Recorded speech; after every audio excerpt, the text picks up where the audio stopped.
Good morning बच्चों। बच्चों, आज हम कक्षा 10 का मैथ बताएंगे। बच्चों, पिछले वीडियो में हमने बताया था अभ्यास या प्रश्नावली 1.1 का पहला क्वेश्चन, दूसरा क्वेश्चन और तीसरा क्वेश्चन हमने बता दिया था। आज हम चौथा क्वेश्चन बताएंगे। तो बच्चों, अगर हमारे चैनल पर आप लोग नए हैं तो वीडियो को लाइक और शेयर और बेल आइकन की बटन जरूर दबाइए, जिससे जो भी वीडियो हम अपलोड करें वो आप लोगों तक तुरंत पहुंच जाए। बच्चों, चलिए हम ज़्यादा समय ना लेते हुए आज हम कक्षा 10 के पहला प्रश्नावली का चौथा क्वेश्चन बताते हैं। चौथा प्रश्न हमारा देखिए क्या है कि यूक्लिड विभाजन प्रेमिका यूक्लिड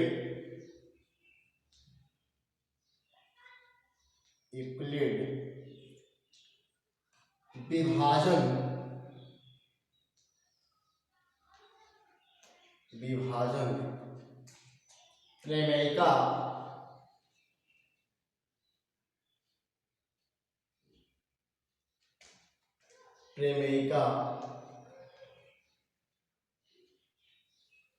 प्रमेयिका का प्रयोग करके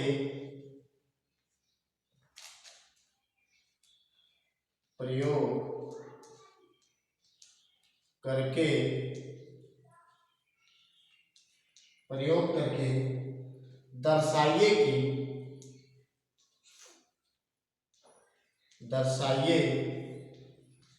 कि किसी भी धनात्मक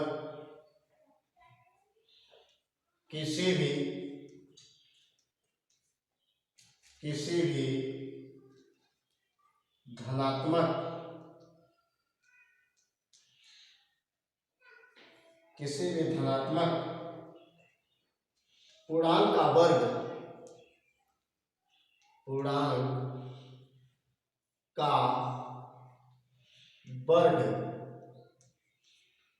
धनात्मक पूर्णांक का वर्ग किसी पूर्णांक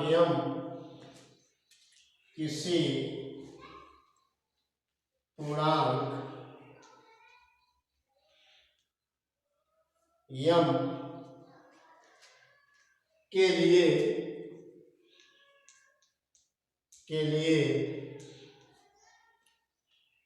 3m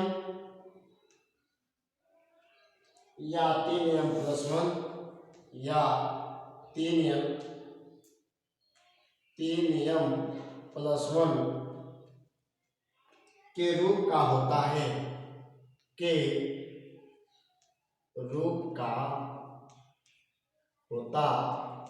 है ये हमारा प्रश्न है बच्चों। देखिए, इसमें बता रहा है कि पहला चौथा क्वेश्चन है अभ्यास 1.1 का कि यूक्लिड विभाजन प्रमेयिका का प्रयोग करके दर्शाइए कि किसी भी धनात्मक पूर्णांक का वर्ग किसी पूर्णांक m के लिए 3m या 3m+1 के रूप का होता है। अब देखिए, इसका हम सॉल्यूशन कैसे करेंगे, इसको हम कैसे सॉल्व करेंगे, चलिए हम आपको बताते हैं। ये तो रहा हमारा प्रश्न। अब हम प्रश्न को कैसे हल करेंगे इसको जानेंगे, कैसे दर्शाते हैं। देखिए बच्चों, मान लेंगे यहां पहले हल ऐसे लिख देते हैं।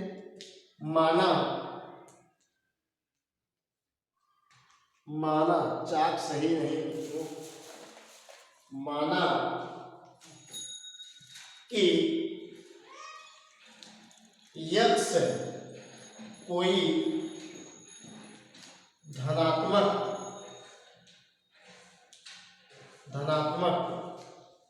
पूर्णांक है। माना x कोई धनात्मक पूर्णांक है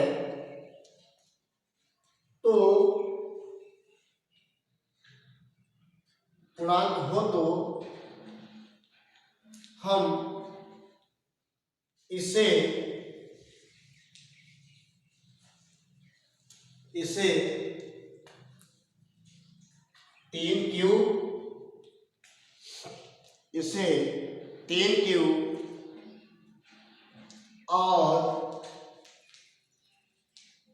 3Q+1 के रूप में लिखने पर, के रूप में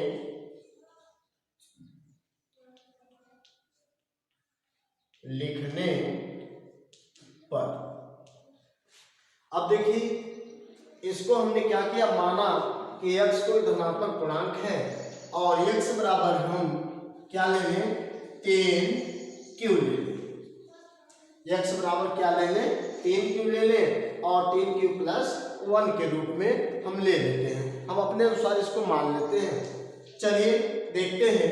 अब ये सवाल कह रहा है, सवाल यही कह रहा है कि यूक्लिड विभाजन का प्रयोग करके दर्शाइए कि किसी भी धनात्मक पूर्णांक का वर्ग, किसी भी धनात्मक पूर्णांक का वर्ग करने पर, तो हम दोनों पक्षों का वर्ग करेंगे। दोनों पक्षों का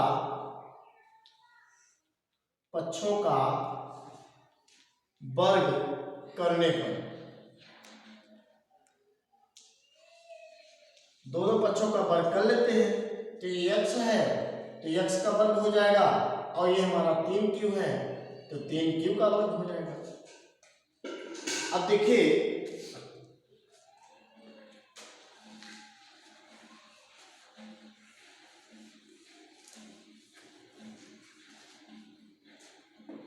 हमने x बराबर क्या लिया था, x बराबर हमने लिया था 3Q लिया था। तो इस दोनों पक्षों का वर्ग करने पर, दोनों पक्षों का वर्ग करने पर, तो हम क्या करेंगे, x का वर्ग कर लेंगे, ये बायां पक्ष है और ये हमारा 3Q दायां पक्ष है, 3Q का होल वर्ग कर लेंगे। दोनों पक्षों का वर्ग कर दिया। ये वर्ग होने पर x² हो जाएगा और इसका मतलब जब होल वर्ग लग गया तो इसका मतलब 3 पर भी वर्ग है और Q पर भी वर्ग है। तो ये हो जाएगा 3 का वर्ग करेंगे, 3 × 3 हो जाएगा और यहाँ पर गुणे Q का वर्ग करेंगे तो Q × Q हो जाएगा। अर्थात ये हो जाएगा कि x² और 3 3 का 9, ये हो जाएगा हमारा Q² होगा। चूंकि Q को दो भाग में हम जब दो बराबर गुणा में करते हैं तो उसकी घात बन जाती है। तो यहाँ पर हमें क्या करना है, लाना क्या है, हमें लाना है यम लाना है। अब देखिए 3 यम लाना है हमें, तो कैसे लाएंगे, तो इसको देखिए x² बराबर, इसको लिख सकते हैं 3 × 3Q² लिख सकते हैं। चूंकि हम क्यों लिख सकते हैं, चूंकि 9 का जब होता है, 9 का गुणनखंड करेंगे तो 3 × 3 होगा और यहाँ पर Q² है तो 3Q² हो जाएगा। अर्थात इसके स्थान पर हम इतना रख सकते हैं या इतने के स्थान पर हम इतना रख सकते हैं। तो चलिए देखते हैं। तो 9Q² के स्थान पर हम क्या रख लेंगे, देखिए 9Q² के स्थान पर हम कितना रख लेंगे, ये 3Q + 3Q² रख लेंगे, यानी x² बराबर हो गया 3 × 3Q² हो गया। अब x² बराबर ये 3 × यम हो जाएगा, जहां यम बराबर 3Q² एक पूर्णांक है। 3Q² रखने पर, जहां यम बराबर 3Q² रखने पर, यम एक धनात्मक पूर्णांक है, यम एक धनात्मक पूर्णांक है। तो बच्चों हमने क्या किया, 3Q² यहाँ ब्रैकेट में डाल के लिख सकते हैं यम बराबर 3Q² रखने पर। तो यहाँ पर हम लिख सकते हैं 3Q² रखने पर, यम के स्थान पर 3Q के स्थान 3Q² के स्थान पर हम यम रख देंगे। तो 3Q² हमारा यहाँ है, इसके स्थान पर हमने यम रख दिया। तो इसका जब 3 यम का गुणा करेंगे तो ये हमारा हो जाएगा x² बराबर हो जाएगा 3 यम हो जाएगा। कितना कितना हो जाएगा 3m। तो अतः हमें क्या प्राप्त हुआ 3m हमें प्राप्त होता है। यही हमें 3m हमें लाना था, तो हमने इस तरह से सिद्ध करके इसको लाया। अब अगला है हमें, अब देखिए अगला है उसी में कह रहा है कि 3q + 1 लाना है हमें, 3q + 1 लाना है। तो हम क्या करेंगे, x बराबर, x हमने धनात्मक पूर्णांक माना ही था, x बराबर 3q + 1 ले लेंगे। अब इसका भी दोनों पक्षों का वर्ग कर लेंगे। दोनों पक्षों का वर्ग करने पर, दोनों पक्षों का वर्ग करने पर,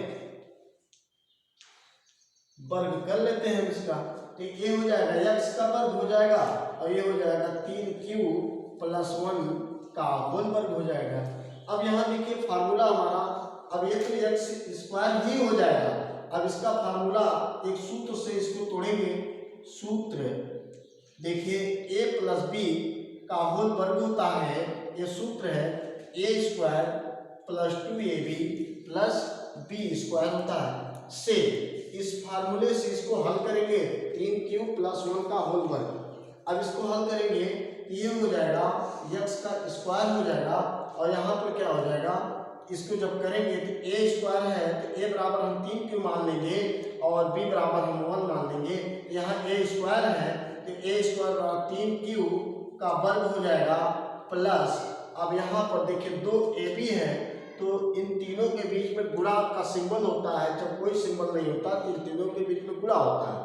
तो 2 गुणे a बराबर हमारा 3q है, 3q रखेंगे प्लस गुणे b बराबर 1 है, b बराबर 1 रखेंगे। यहाँ प्लस b² है तो b बराबर हमारा 1 है तो b बराबर 1 का वर्ग कर देंगे। तो ये हो जाएगा x² बराबर हो जाएगा 3 त्रिका 9, 9q² हो जाएगा प्लस 2 तिया 6q हो जाएगा, 6q हो गया प्लस a1 का वर्ग करेंगे तो 1 हो जाएगा। अब देखिए बच्चों, अब यहाँ पर हम कर सकते हैं, देखिए अब यहाँ पर हम कर सकते हैं 9q² + 1 हो गया है। तो अभी हमारा सवाल था x² बराबर कितना था, तो 9q² और प्लस था 6q था प्लस 1 था। अब इसी को हम क्या करेंगे, देखिए तोड़ेंगे इसको, x² बराबर हो जाएगा कितना हो जाएगा, यहाँ पर लिख सकते हैं 3 गुणे 3q²। हमने बताया था 9q² के स्थान पर 3 गुणे 3q² रख देंगे, चूंकि इसका गुणा करेंगे 3 त्रिका 9, 9q² के बराबर हो जाएगा। और इसको लिख सकते हैं 2 गुणे 3q लिख सकते हैं और प्लस 1 ऑलरेडी है ये है। तो अब देखिए x² बराबर हो जाएगा कितना 3, हमने बताया था m बराबर 3q² प्लस 2 लेने पर, रखने पर, 3q² प्लस 2 m बराबर रखने पर, तो रख लेते हैं।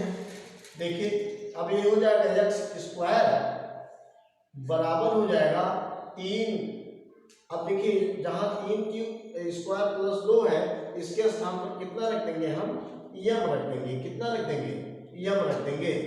अब देखिए यहाँ पर हम कितना कॉमन ले सकते हैं, पहले ये समझ लीजिए, छोड़िए हटाइए, इस तरह से समझिए। ये हमारा सवाल था, x² था। अब यहाँ देखिए 3 इसमें भी है 3 इसमें भी है, 3 को हम कॉमन ले लेंगे, 3 कॉमन ले लेंगे तो बचेगा क्या, 3q² बचेगा, 3q² यहाँ बच जाएगा और ये प्लस 2 बच जाएगा।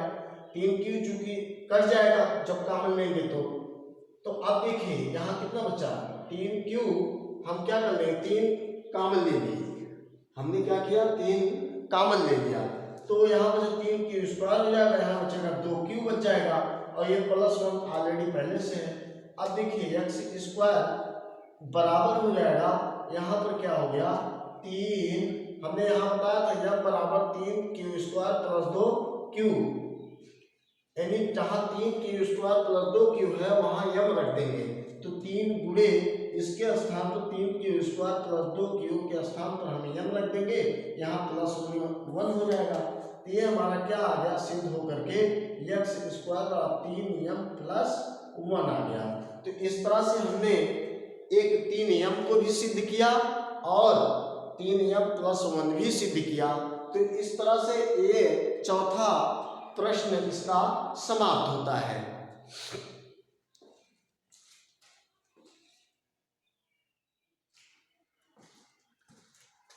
अब देखिए बच्चों, अब अगला क्वेश्चन है। तो अगला क्वेश्चन बच्चों, हमारे मोबाइल के स्टोरेज थोड़ा सा कम है, इसलिए स्टोरेज पूरा नहीं हो पा रहा है। तो हम क्या करते हैं, इसका अगले पार्ट में हम इसको 5वां क्वेश्चन अगले पार्ट में बताएंगे। और नहीं तो अगर बताएंगे तो अभी हमारा वीडियो बीच में ही कट जाएगा। तो अतः हम स्टोरेज कम होने के कारण हम पहला क्वेश्चन ही बता पा रहे हैं, चौथा क्वेश्चन ही बताएं। अब अगले वीडियो में हम फिर बताएंगे। चलिए आज के वीडियो में बस इतना ही बच्चों। और हमारे चैनल पर आप लोग नए हैं तो लाइक और शेयर और बेल आइकन के बटन जरूर दबाइए, जिससे आप लोगों तक नोटिफिकेशन जो भी है वो पहुंच जाए। और जो भी है समस्या कोई है कमेंट करके हमें बताइए कि यहाँ समस्या है, ये चीज़ बता दीजिए। हमारा व्हाट्सएप नंबर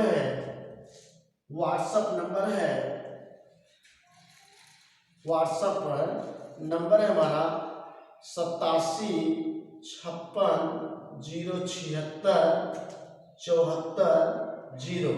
इसी व्हाट्सएप नंबर पे आप लोग मैसेज कर दीजिएगा, हम उसका सलूशन बता देंगे। चलिए आज के वीडियो में बस इतना ही, धन्यवाद।